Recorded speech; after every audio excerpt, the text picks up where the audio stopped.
Hello বন্ধুরা, শুভ সকাল। সবাই দিনটা খুব ভালো করে কাটাও। আমি এর আগে একটা পোস্ট দিয়েছিলাম, গাছ কিনতে গেছিলাম, তো কী কী গাছ কিনেছি সেগুলো দেখাবো বলেই আজকের এই পোস্টটা।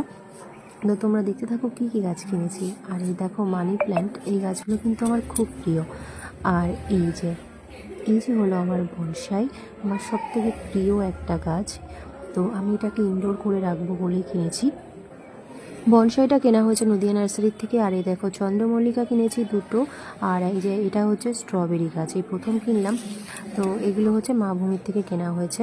তো এগুলো আমি এখন ছাদে নিয়ে যাব। গাছগুলো একটু নেতিয়েও গেছে। আমি ইনকা কিনেছি। তো তো চলো, ছাদে আছে ইনকাগুলো, দেখাচ্ছি তোমাদেরকে। তো এই হলো এখানকার, এই যে 3টে ইনকা কিনেছি। একটা হচ্ছে রক্তগন্ধা, আর একটা হলুদ, একটা হচ্ছে লাল, 3টে কিনেছি। আর এই হলো, মানে এখন আপাতত এইগুলোই কিনেছি, আবার পরে কিনবো। তো চলো, কেমন লাগলো